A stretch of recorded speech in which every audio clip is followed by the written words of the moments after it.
আশা করি থাম্বনেলটি দেখেই আপনারা ভিডিওটি ক্লিক করেছেন। থাম্বনেলে দুটো ছবি আপনারা দেখেছেন। একটা ছবি তো প্রত্যেকেই চেনেন, আমাদের দিদি মমতা বন্দ্যোপাধ্যায়। ২ নম্বর ছবিটা কার? আপনারা তো অনেকেই চেনেন, আবার অনেকে চিনতে পারছেন না, তাই না? চলুন ২ নম্বর মহিলা কে আছেন তার বিষয়েও একটু পরিচয়টা দিয়েই দিই। ইনি হলেন অভয়ার মা। অভয়া নামটা খুব চেনা লাগছে, তাই না? হ্যাঁ, ঠিক ধরেছেন। এই হলো সেই অভয়া, যাকে নৃশংসভাবে হত্যা করা হয়েছিল। যার জন্য আমরা নেমেছিলাম রাস্তায়। কিসের জন্য? অপরাধীদের শাস্তির জন্য। আমরা প্রদীপ মিছিল করেছিলাম, মোমবাতি মিছিল করেছিলাম। না, আমরা আর খুব বেশি দিন মনে রাখিনি এই অভয়াকে।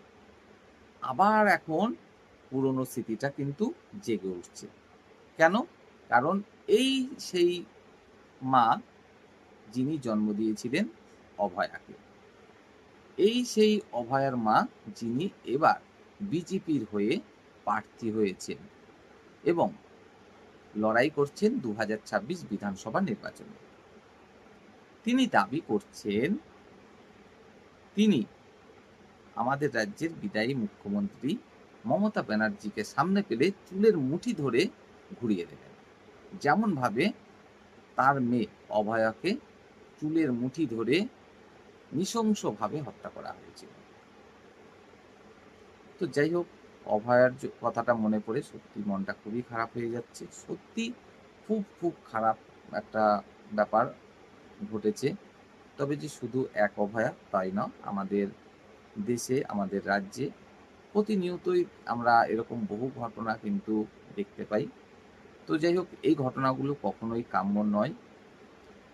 তো এই যে অভয়ার মা ভোটে দাঁড়িয়েছেন, এখানে কিন্তু আমরা দেখতে পাচ্ছি কেউ বা তাকে সমর্থন জানাচ্ছেন মূলত অভয়ের কথা মাথায় রেখে, আবার কেউ বা বলছেন উনি মেয়ের নাম করে রাজনীতিতে এসেছেন এবং এই রাজনীতিতে আসার কারণেই তার মেয়ের প্রতি যে একটা শ্রদ্ধা ভালোবাসা সারা পশ্চিমবঙ্গের মানুষের, সেটা কিন্তু নষ্ট হতে চলেছে।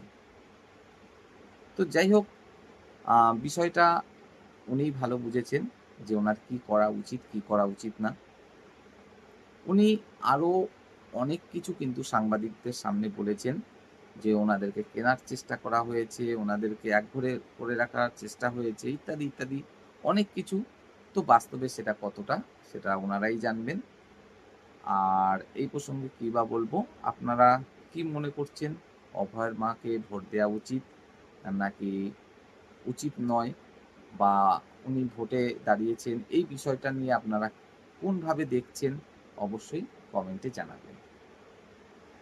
তবে আমি একটা কথাই বলবো যে দেখুন, আপনার সাথে খারাপ হয়েছে তার অর্থ এই নয় যে আপনিও কারোর সাথে খারাপ করতে চাইবেন। আপনি যদি সেই একই পথ অবলম্বন করেন তাহলে তার মধ্যে আর আপনার মধ্যে তফাৎটা কি থাকলো, তাই না? য প্রথমত মুখ্যমন্ত্রী, বিদায়ী মুখ্যমন্ত্রী মমতা ব্যানার্জি যে এর পেছনে দায়ী রয়েছে তার তো কোনো তথ্য প্রমাণ নেই, তাই না? তো আপনি কিভাবে নিশ্চিতভাবে বলতে পারেন যে উনিই এর জন্য দায়ী, উনিই এই ঘটনা ঘটিয়েছেন? আর তাছাড়া একজন তিনিও একজন মহিলা, তাকে চুলের মুঠি ধরে ঘুরিয়ে দেবেন এই কথাগুলোও তো খুব একটা ভালো মনে হয় না, তাই না?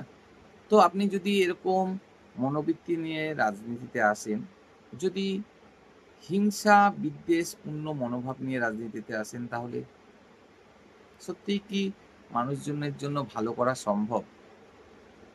এটা কিন্তু একটা প্রশ্নচিহ্ন থেকেই যায়।